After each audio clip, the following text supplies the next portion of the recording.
Hello everybody, welcome back to my channel. Today I have another video for you guys from Swagkage. This one called Obito versus Pain.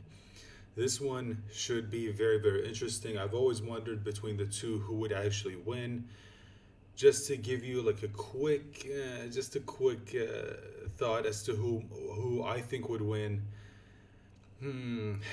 I personally think that Obito might edge out the victory, especially if we're talking Rinnegan Obito. I feel like the abilities of the Rinnegan multiplied or added with the hack's abilities of Kamui and the fact that it makes someone very difficult to deal with, I would say Obito maybe edges out the victory. If we're talking Yellow Mask Obito, I don't think that guy's winning, if I'm being honest. And if we're talking Orange Mask Obito, maybe. But if we're talking Rinnegan Obito, then I personally think Obito wins. And especially if we're talking Ten Tails Obito, I think that Obito still takes out the victory, even though there's that bullshit explanation of not being able to use Kamui for some goddamn reason. But anyway, let's hear what Swagkage has to say. Hey, how's it going, everybody? Swagkage here. Welcome to today's video. With me today, I have my good friend, Seth the Programmer. Okay. Hello. So it's gonna be him and Seth. That even caught me off guard. So, the topic of the video, I mean, I'm sure everybody can read, but today we're going to be talking about Obito versus Pain. Now, as Seth and I have tended to do in our versus battles in the past, we're going to go over a bunch of different versions of Obito, and there's not really, like, multiple versions of Pain, so we'll talk about Pain and Nagato. I don't want to do it again, because I know everybody is tired of me talking about how strong the Uchiha are and why they beat everybody. But, like, a lot of this video is going to be us talking about, Pain losing really bad. And as cool as I think it would be, because, like, I like Obito, but I kind of like Pain more. I mean, I don't know. I don't know if I like Pain more, but, like, they're comparable to me in terms of character quality. I definitely don't necessarily want Pain to lose, but, like, Yeah, even if you take the weakest Obito, well, okay, that's not true. Kid Obito loses to Kid I was gonna Nagato, say that, like, Obito alright, easy. hear me out. Kid Obito fought Kakashi, and I think Kakashi almost touched Minato's bells. So all I'm saying is it might be a... Dude, you might want to recontext that sentence, because could be taken another way. Just saying. I mean, better matchup than Pain versus a later Obito. I'm just saying. But even if you Okay, so take, that was like, obviously a the jest. weakest version of edgy Obito, which is like the weakest version of masked Obito. Anyway, okay, so not Zetsu Obito. It's really hard to say this without. It's really hard to specify an Obito without meaning Zetsu. If you take the weakest edgy masked non-Zetsu Obito, Pain still has a hard time against him. Really? The weakest one is just like the one that fought Minato. Yeah, and it's like- Minato is still like, yeah, Naruto, so this Pain guy's strong and all, but, like, that guy in the mask is who you should be worried about. The only other Obito is actually the one that fought the Mist Ninja, but Is because Minato, this version of Minato that he's talking about is the one that's made up of his mental energy that he kept inside Naruto to show up when when it's necessary. So I don't know. I mean, is it possible that maybe, and again, I know this is just pure headcanon, is it possible that while he's inside Naruto, because he said that he's been watching everything, so he would have seen Naruto's interaction with, Tobi when he was wearing the orange mask, and I feel like maybe Minato would recognize, oh wait, that's the same guy I fought when he came to the village and released the Nine Tails. So I don't know. I mean, is it possible he's talking about this? Is it possible that Minato was talking about the same Pain that he fought against, or not Pain?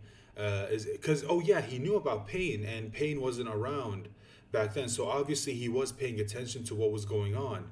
So that means the Obito that he was talking about was the Obito in the orange mask, not Obito in the in the yellow mask that he fought when he invaded the Leaf Village. So I think that was the version of Obito he was talking about, not the version of Obito that had the yellow mask. I don't know. It's like, that's unquantifiable. Like I mean, we don't really know how strong he is, and I think we can throw Pain a bone here and be like, yeah, he'd probably win. Yeah. So the big thing with Pain versus like Masked Man Obito is like Minato's statement there is pretty concrete. Yeah. It means Pain loses. He's weaker than Obito. Yeah, it's pretty cut and dry. But even then, you can make a lot of arguments. Like, Pain's strongest jutsu is Chibaku Tensei. But Obito, like, when he sees it being used, could just, like, warp away into his Kamui dimension and then come back. Also, I don't think Pain would even try it on him, to be fair. Like, I don't think Nagato can't be that stupid. Like, Conan seemed to think that she had a good idea on how his abilities work. Yeah, that so she had to spam explosions for 10 minutes. Chibaku Tensei, well, like, first of all, Chibaku Tensei doesn't last for 10 minutes. But even then, when it starts, Obito can just go into his dimension, and like, it's not a repeated explosion. It's a process that, like, unless it's like instant, unless Obito gets sealed into the planetoid immediately, he can just suck himself up into the Kamui Which dimension. We know isn't true. Like the Six Tails version 2 Naruto was shooting blasts at it, and he's like rolling around. Well, even then, Naruto wasn't like suffocated or killed immediately inside of it, so it's possible Obito could get trapped inside and still like warp into the Kamui dimension, right? So, you know,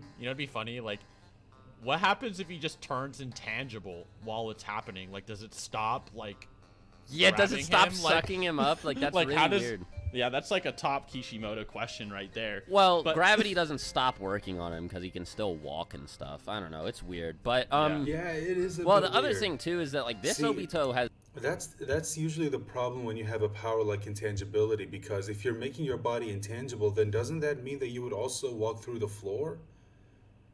You know, unless you focus your intangibility on every part of your body except for like the soles of your feet, so you can still walk, but every other part of your body is completely intangible, and then you can make that part of your body, the soles of your feet, intangible, so you can go through the floor and you can use it to sort of, you know, move through the ground and then come back up maybe behind your enemy and then take them by surprise. I don't know, it's weird. I mean, considering Obito has shown that he can, you know, make certain parts of his body intangible almost on the second, like on the fly, because imagine you're being attacked by, what is it, KCM2 Naruto, who can move incredibly fast to match maybe even Minato's speed using Flying Raijin, and then him going for a hit, and then you being fast enough to be able to just make that part of your body intangible, so his attack would just pass right through. You would have to have insane reaction speed to be able to pull off something like that. So I would say maybe if he was being sucked up into the planetary devastation, he could make his body intangible, so he would just pass right through. Although that technically is a little bit weird, because all of the gravity is focused onto one single point. So even if he made himself intangible, even if he passed right through, he would still go back, because all of the gravity around it is just focused on that one gravity sphere. So you would technically be in this state of just going through the gravity sphere and then going back through and then back through and back through again. And I feel like if if Pain could keep that up for like 10 minutes, I don't know if you could, but if he could keep that up for 10 minutes, then Obito's 5-minute thing would pass by, and then he would be trapped. And I don't know if Pain has like a time limit on when he can use Kamui again, because once it stops, he could just warp himself into the Kamui dimension, then come back out on the ground. So I don't know. Again, I think that's an interesting question to ask. As a tool that like older Obito, like Orange Mask Obito, doesn't have, which is the chains. And they might not seem like a big deal, but Seth and I have talked about the chains in videos in the past, and these are actually like why did he get rid of them? Yeah, this is actually like a really unfair part of Obito's Why did he get rid right? of them? And like Pain wouldn't suspect this. Like Obito just runs into each of the pads, phases through them, catches them with the chains, and then bam, into Kamui they go, right? Like, also, yeah. Well, I was also about to say we haven't even brought up the Nine Tails yet. But I was no, about so to you're say saying- that, yeah, you could just summon the Ninetales as well, which is like, okay, like, clearly that stomps, like, that we don't even need to talk about that. Like, the Ninetales just comes in and just slaps them all with one tail and they all die or something. Like, okay, we all get that. Pretty apparent. Even Chibaku Tensei, it just rips out of it and probably just, like, spits on Tendo and kills him or something. Well, couldn't Obito summon the Ninetales out of Chibaku Tensei anyway? Yeah, like, there's so many counters. Yeah, I mean, the thing with the sealing the Ninetales in a planetary devastation, I do think it's possible. I mean, remember, I think it just depends on who's doing it. Like, I think if it's Pain casting a planetary devastation, then yeah, I do think the Ninetales could take it out of it, could rip out of it. But if someone like, let's say someone like Sasuke were to do it, then I think that it would work because, well, we saw him, he already did it once. And then Hagoromo, if he were to do it, then yeah, I think it would work because Hagoromo working together with Hamura was able to seal away Kaguya, who was the Ten Tails. Again, remember that. She was the Ten Tails, and they were able to seal her away. So I think it depends on who's using the planetary devastation. I think that's what it's important.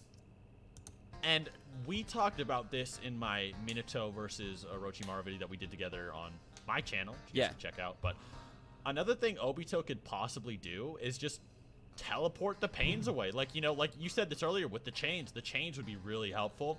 But even as an adult without those chains, he just teleports them away one by one. And the other thing, too, is, like, we've seen Jiraiya do this as well. Like, where he teleports them into, like, his toad area or whatever, and then he just finishes them off. And I hate to tell you guys this, but Obito, even as a child, was Ninetales Jinchuriki worthy, in the words of Minato.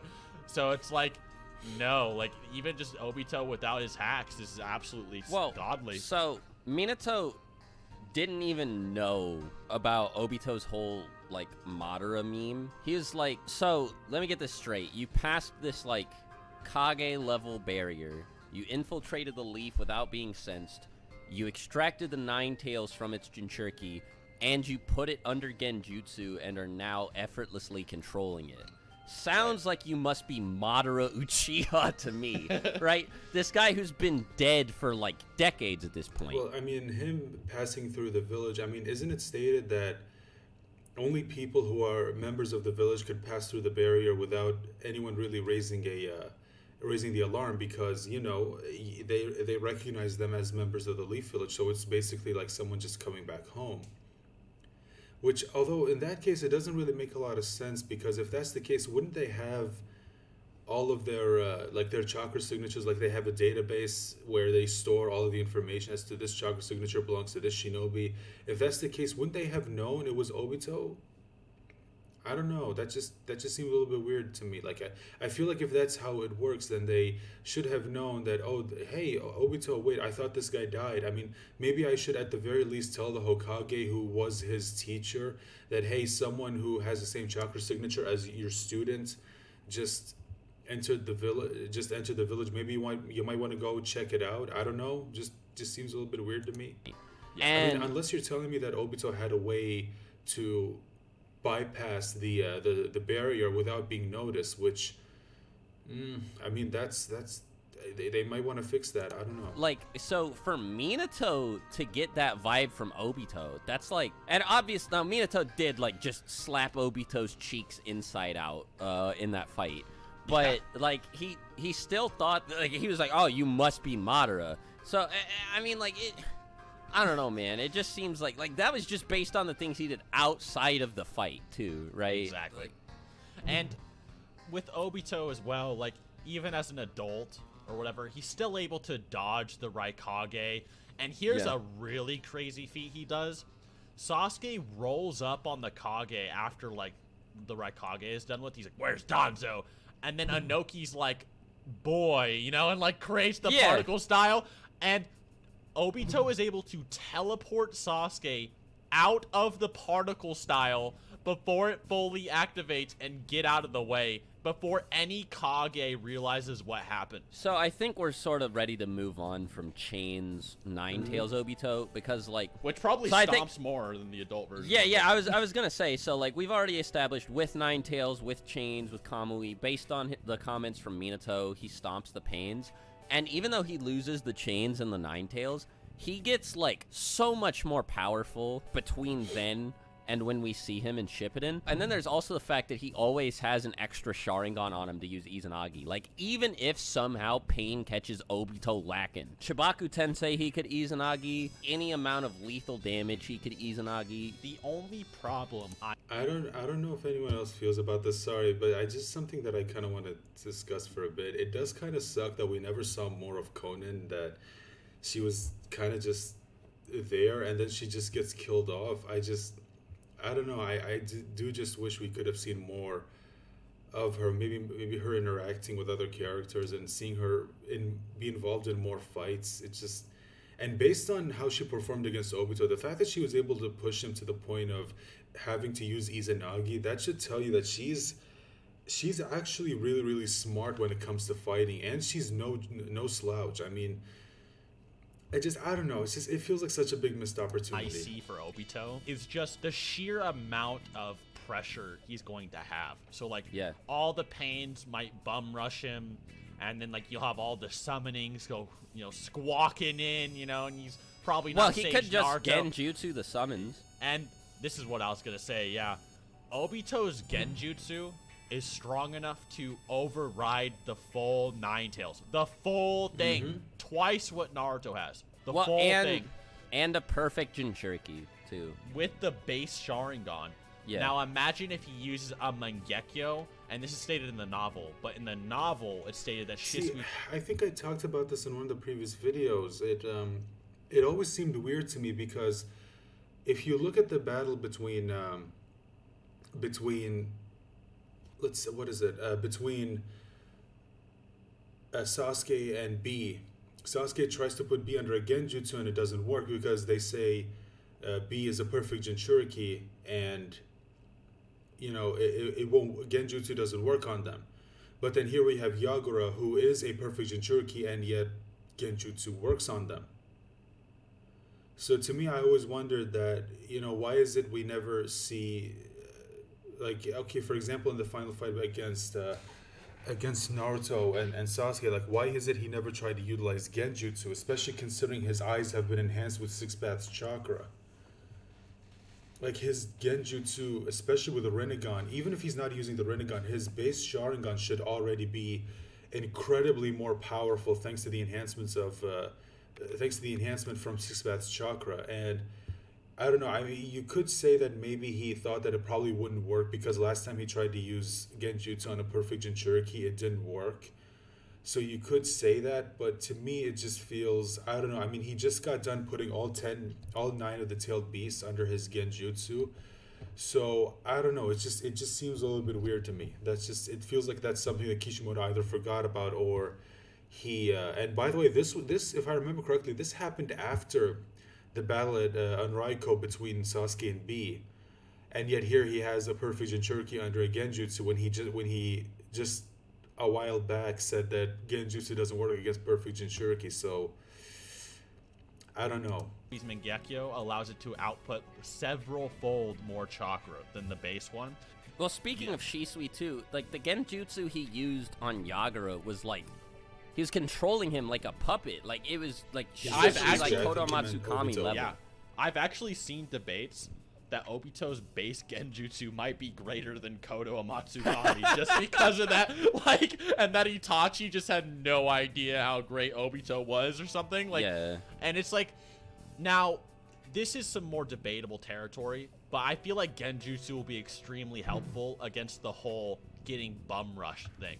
Now, Obito is extremely fast. Fast enough to react to any pain, no difficulty at all. Like, he can easily take care of any of them. I would say, yeah, that's The only true. problem is, like, it might be hard for him to phase through stuff if he has to deal with the Asura path that can blitz in front of Kakashi's Raikiri and all kinds of stuff. But with this Genjutsu argument, do you think it's possible that with his 9 tails level, like, chakra, like, control, that he can, like, inject his chakra into a path of pain and control it? You think that's possible? I mean, I think it's, like, definitely on the table, but I don't want to say he could do it because Obviously. Like, So, okay, this is weird. And again, I know this is kind of a weird place to pause, but I just wanted to point out how this to me is a bit weird, and it's kind of the reason why sometimes I'll tell people to read the manga as well as don't just watch the anime, read the manga, because if I remember correctly, in the anime,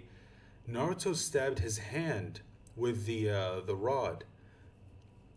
He stabbed it in the palm of his hand, as opposed to here, he's stabbing it in his arm. I don't know, it just seems weird to me. Like, why would they change that? Like, why would they have it to where he stabs his hand, when in the manga he was stabbing his arm, or I guess specifically his shoulder? I don't know, that just seems a little bit weird to me. Obviously, you never want pretty to say headcanon-y. 100%. Yeah. But so, like, the fact that we're even talking about this sort of puts Obito's ridiculous Genjutsu prowess into perspective. And even if he can't, he doesn't need it, right? Like, so one of my favorite things to bring up when talking about Obito is, like, when he pulled up on Kabuto, and he was like, all right, so, Yes. what's going on? So, like, Kabuto's like, here, man. Let's negotiate, right? And he, like, summons the whole Akatsuki with Edo Tensei. Obito's like, okay, whatever. Like, he's talking to Kabuto like he can still easily kill him. It's only when Kabuto summons Madara that Obito's like, okay, now we can talk. Fine, sure, whatever. And this is, like, based, like, Orange Mask Obito, too. I mean, you might be able to imply that maybe Obito was just kind of bluffing. So, like, maybe Obito was just kind of coming up like, oh, he thinks I'm Madara. He thinks I'm going to have to plow him up, you know, no matter what I do. Even with these Akatsuki, he thinks I'm about to plow him. And then, you know, when he summons Madara, he's kind of just like, oh, there goes my bluff. You know, I'm not Madara or something. But even still, it's still a great feat because it's kind of like a 50-50 interpretation. You know what I'm saying? I mean, and even if you don't believe that, Pain takes direct orders from Obito. Like, Pain and Conan both just listen to whatever he says. He's like, go to Konoha, and they're like, okay. It is really weird, isn't it, that they just listen to him like that. And then it's to the point that Kisame was so impressed with Obito's Genjutsu on the Mizukage that he calls him, like, Mizukage-sama, and he listens to him over Pain, who's supposed to be his leader. Like, so... And, well, like, so the other thing about them listening to orders from Obito is they also clearly have different plans for what to do with the Biju. So it's not like they have, like, it's not like their interests even align or whatever. Pain is just listening to what Obito tells him out of, like, necessity for his own survival. Because if he says no, he's gonna fucking lose. Even with Conan there, he's like, yeah, sure. The only thing, I feel like people get this a little bit twisted because it's stated that Pain is the strongest in the Akatsuki. And, like, okay, so you know when mangas do have, like, that little text at the end of a chapter to hype up the next chapter, and, like, one of them's like, the strongest member of the Akatsuki rises or something like that, and it was Pain. Even if Pain, which is probably referring to Tendo Pain, yes, Tendo Pain with Chibaku Tensei probably could seal Obito if Obito wasn't hacked as hell, you know what I'm saying? Like, so is superior Chibaku Tensei, or even just any of those abilities, like Shinra Tensei, anything of the sort, not fast enough, and it just doesn't go through any of his hacks abilities. He can Genjutsu all the Shinra Tensei summonings, might be the most useful out of all of them, lesser but pains. It's not really difficult. And I don't think we even have to bring up Rinnegan Obito versus Pain. Like, yeah, I mean... 14-year-old Obito or whatever is more than enough. Like, I don't know why Rinnegan amped. I mean, the one thing that I will say is that Obito himself did say that the Rinnegan, when it comes to the Rinnegan, Obito talked about how even he, as powerful as he is, even he could barely handle the power of one Rinnegan. Like, he even talked about how it was driving him insane. If he tried to implant the second Rinnegan, it would have probably made him go absolutely ballistic. It's just, that's how powerful it was. And yet, Nagato was had both of them since he was a child, and it was nothing. So now, granted, that's Nagato, not Pain, and like Kabuto had like his whole Edo Tensei army, and he was actually like terrified of Rinnegan Obito, right? Now Nagato is a bit interesting. Like so it is a bit hard to like quantify Nagato's strength because we don't really see him in his prime, and his Soul Dragon, which is supposed to be like his best jutsu, gets like outrun by Hanzo, right? Like Hanzo doesn't get hit by it, which is he weird. Body flickers out of the way or whatever. Like, okay, Hanzo. But like maybe Hanzo got like weaker since then, cause like, you know, full power Hanzo like soloed all 3 Sannin together, like at their full power in their youth and their prime. You know, so it's Mifune like, seems to imply so as well, but yeah, Mifune versus Hanzo, it's its own dumb thing. Like, Mifune, it's just whatever. But he implies it. But if we take like Edo Nagato's feats, Edo Nagato's no joke. I've always thought that he was like stronger than Edo Itachi. Seth and I kind of disagree on this, but I think we both agree that they are in the same like weight class, like that they're both relative. Like when Nagato fights Naruto and B, who also go on to fight Obito, Nagato doesn't have any trouble fighting them at all. Yeah, he fought both Naruto of them like and B put nothing. up a pretty good fight against Obito and the Jinchuriki, but like Nagato almost kills both of them in like 2 seconds. So you know, you can make some pretty good arguments. See, the thing is, and I think this is probably the best example that I would use in Nagato's favor, even if he was fighting against Rinnegan Obito. No, put Ten Tails Obito out of the equation because it's obvious. Yeah, Rinnegan Ten Tails Obito wins easy, not even a question. But Nagato, the reason why Edo Nagato is a perfect example to use is because, keep this in mind. There's some things you got to keep in mind with Edo Nagato. Edo Nagato was being used by Kabuto. Now, to the extent, now how much he was being used, we don't know. We don't know if Kabuto was exactly controlling his movements, or if he was just implanting the suggestion in his mind to basically fight Naruto and and capture them. And then Nagato, just based on his own fighting experience, is just casually soloing both of them. So, to me, it's just... The reason why I say that is because it was also established that the Edo version of characters are not as strong as their alive version. So if Edo Nagato was able to take on KCM Naruto, who I think is confirmed to be stronger than even Six Tails Six Tails Naruto, and B, who is a perfect Jinchuriki. Remember, at this point, Naruto didn't really have 100% control of the Nine Tails, even though he did have great control over the Nine Tails. The fact that he was able to so easily capture him, to the point where, look at him, he's using multiple Rinnegan abilities at the same time like it's nothing. He's using the animal path, he's using the human path to rip out his soul, and he's using the Predator path to absorb chakra.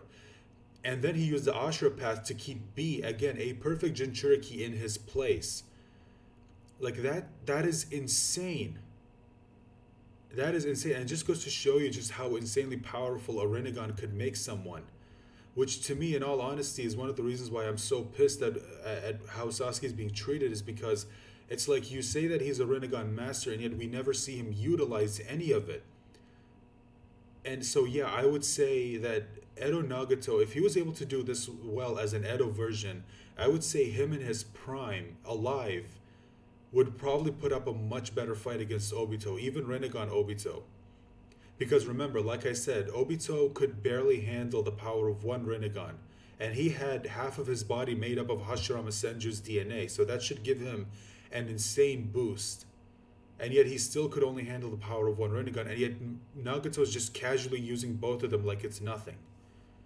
So yeah, I would say maybe a live prime Nagato, who is like a master of the Rinnegan abilities, I would say, I would give him the win over Rinnegan Obito. I would give him the win. Ten Tails Obito, no. Ten Tails Obito, no. Ten Tails Obito is just, he's insane broken. Even without Kamui, just the power that being the Ten Tails Jinchuriki affords you, and you also have the power of the Rinnegan. Technically, it's just one, but all of that just makes them just way too broken. I don't think that Obito would lose against Nagato, even alive, prime Nagato, with full mastery of the Rinnegan, couldn't do anything. I don't see that happening. For him against, like, the weaker Obitos, like Chains Obito and Orange Mask Obito, but he doesn't stand a chance against Rinnegan Obito, because Rinnegan Obito has all of Nagato's powers, plus Kamui, plus 6 Jinchuriki. Yeah, like all these Bijou and the Gedo Mazo we can fuse. I mean, I do think that, yeah, all of this does give him an advantage, but, I don't know. I mean, even with 6 Jinchuriki, he was still barely able to beat Naruto and Kakashi and Guy. Though, granted, Kakashi being there does give him a big advantage because he had Kamui, so he was able to use it to counteract Obito's Kamui. So, again, I say that one of the biggest reasons why Obito lost is because of, mainly it's due to the plot, because, again, I think Kishimoto also realized, and I've talked about this before, Kishimoto may have realized that he made Obito kind of broken, so he sort of like interferes every now and then to keep Obito from basically winning. So it just, yeah, I would say that. Also be noted, like, feat wise, Naruto KCM2 like pretty much got manhandled by Obito. Yeah, that's the thing. Whereas Nagato is only fighting KCM1 Naruto. That does play in and like even that does play in Obito's favor. I will agree. Again, it's kind of hard because we don't know how Nagato would fare against KCM2 Naruto. Again, I feel like one of the biggest things that states that is in Nagato's favor is that, again, Obito himself did state that he could barely handle the power of one Rinnegan, and yet Nagato's casually wielding both of them like it's nothing. And again, I don't know. It's just I feel like it's a good debate to have. Versus 14-year-old Obito. It's not one of those verses where you say, oh no, one person easily wins. It's one where I feel like you can go back and forth as to who would win based on what we see in the manga. That full 9 tails. Yeah, though, that's, you know what I'm saying. That's like, the thing. The only one that Nagato really stands a chance against is like Orange Mask Obito. So like, I don't know, man. I think it's safe to say that pretty much Nagato just gets bodied. I think a good debate, though, is, Kid Obito versus the Pain. I'm still thinking, could Kid Obito defeat a Path of Pain? Could he defeat the one that, Konohamaru took out? Paths of Pain, lost to Konohamaru, so... one of the Paths of Pain lost to Konohamaru, so I would say, yeah. So, again, I feel like this is very, very interesting, and I love having these debates because you get to just go back and forth as to who would win. Excuse me. So, you know what? I'm going to throw the question to you guys. What do you guys think? Especially in terms of a live prime Nagato with full mastery of the Rinnegan. And again, we saw an example of what he could do with the Edo Nagato versus Naruto and B. We saw how he did against them. So how do you think that version of Nagato, again, alive, mastery of the Rinnegan versus Rinnegan Obito? Because like I said, Ten Tails Obito was just put him out of the... it's obvious who wins at that point. So between those two, who do you think would win? I'll leave the question to you guys. Let me know your answers in the comment section down below. You know what to do when it comes to YouTube. You don't need me to tell you at this point. Talk to you in the next video. Bye for now.